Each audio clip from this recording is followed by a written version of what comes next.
ప్రతిపాదనకు Wilmar technology సానుకూలంగా స్పందించింది.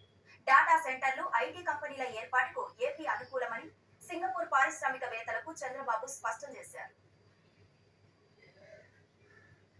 ముఖ్యమంత్రి చంద్రబాబు మూడో రోజు సింగపూర్ పర్యటనలో ఆ దేశ మానవ వనరులు, సైన్స్ అండ్ టెక్నాలజీ మంత్రి టాన్ సీ లెంగ్ కీలక ప్రకటన చేశారు. అమరావతి అభివృద్ధిలో భాగస్వామ్యం అయ్యేందుకు సింగపూర్ సిద్ధంగా ఉందని స్పష్టం చేశారు. గత వైసీపీ ప్రభుత్వం నుంచి సహకారం లేకే సింగపూర్ కన్సార్షియం అమరావతి ప్రాజెక్టు నుంచి బయటకు వచ్చేసిందని ఎక్స్ లో పోస్ట్ చేశారు. వ్యవసాయం, ఫుడ్ ప్రాసెసింగ్, పునరుత్పాదక ఇంధనం లాంటి రంగాల్లో పెట్టుబడులకు ఏపీ అనుకూలమని వెల్లడించారు. ఏపీలో ఫుడ్ ఎంపైర్, ఎవర్ వోల్ట్ లాంటి సింగపూర్ కంపెనీలు ఇప్పటికే పెట్టుబడులు, కార్యకలాపాల విస్తరణకు ఎదురు చూస్తున్నాయన్నారు. పోర్టులు, గ్రీన్ ఎనర్జీ, డిజిటల్ టెక్నాలజీ, నైపుణ్యాభివృద్ధి రంగాల్లో పెట్టుబడులతో పాటు భాగస్వామ్యాలకున్న అవకాశాలపై చంద్రబాబుతో చర్చించినట్టు తెలిపారు. పట్టణాభివృద్ధి సహా వివిధ రంగాల్లో సాంకేతిక సహకారం అందించడంతో పాటు ప్రపంచ బ్యాంకు లాంటి భాగస్వాములతో కలిసి ఏపీ అభివృద్ధిలో పాలు పంచుకుంటామని టాన్ సీ లెంగ్ స్పష్టం చేశారు. సింగపూర్ మంత్రి ప్రకటనకు సీఎం చంద్రబాబు ధన్యవాదాలు తెలిపారు. ఏపీలో ఏఐ పరిశోధన, ఇన్నోవేషన్ సెంటర్ల ఏర్పాటుకు సహకారం అందించాలని ఏఐ సింగపూర్ సంస్థ డిప్యూటీ ఎగ్జిక్యూటివ్ చైర్మన్ మోహన్ కంకనవల్లిని చంద్రబాబు కోరారు.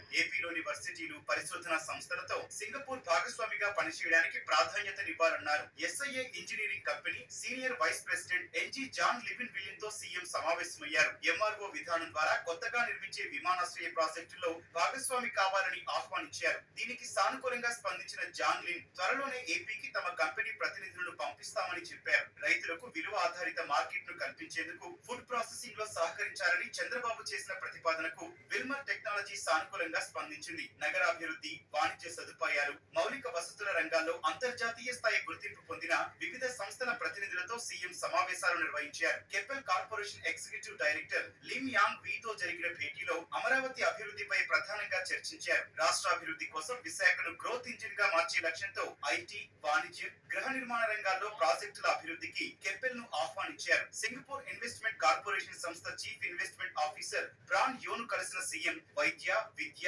పట్టణ ప్రణాళిక, పౌర సదుపాయాల వంటి రంగాల్లో పెట్టుబడులు పెట్టేలా అనువైన వాతావరణం కల్పించేందుకు సిద్ధంగా ఉన్నామని హామీ ఇచ్చారు. ఏపీలో పెట్టుబడి అవకాశాలపై జరిగిన రౌండ్ టేబుల్ కాన్ఫరెన్స్ లో పాల్గొన్న చంద్రబాబు డేటా సెంటర్ల ఏర్పాటుకు విశాఖ అత్యుత్తమ ప్రదేశమని వివరించారు. అనంతరం సింగపూర్ దేశాధ్యక్షుడు థర్మన్ షణ్ముగరత్నను కలిసిన చంద్రబాబు సింగపూర్ నుంచి ఏపీకి వివిధ రంగాల్లో సహకారం, భాగస్వామ్యంపై చర్చించారు. ఆంధ్రప్రదేశ్ లో సృజనాత్మక సింగపూర్ లో మూడవ రోజు పర్యటనలో మంత్రి Nara Lokesh Google, Murata, carrier, ST Telemedia సంస్థల ప్రతినిధులతో సమావేశాలు నిర్వహించారు. ప్రభుత్వం రూపొందించిన పాలసీలు, కల్పిస్తున్న రాయితీలు, అందుబాటులో ఉన్న వనరులను వివరించారు. మొదట టెజారాక్ట్ ప్రతినిధి Tejadharma, YouTube Academy India head Arjun Doraiswamy, AP IT కార్యదర్శి కాటమనేని భాస్కర్ ఒప్పందాలపై సంతకాలు చేశారు. గూగుల్ తన సర్వర్ల కోసం సొంత చిప్లను రూపొందిస్తున్నందున విశాఖలోని డాటా సెంటర్ క్యాంపస్ లో చిప్ డిజైనింగ్ కేంద్రం ఏర్పాటు చేయాలని మంత్రి Lokesh Google Cloud director Drew Brens ను కోరారు. ఉన్నత స్థాయిలో చర్చించి నిర్ణయం తీసుకుంటామని బ్రెన్స్ చెప్పారు. అమరావతి, విశాఖ స్మార్ట్ సిటీ ప్రాజెక్టులో క్యారియర్, హెచ్విఏసీ వ్యవస్థలను అమలు చేయడానికి ప్రభుత్వంతో కలిసి పనిచేయాలని క్యారియర్ సంస్థ ఎగ్జిక్యూటివ్ డైరెక్టర్ అరుణ్ భాటియాను లోకేష్ కోరారు.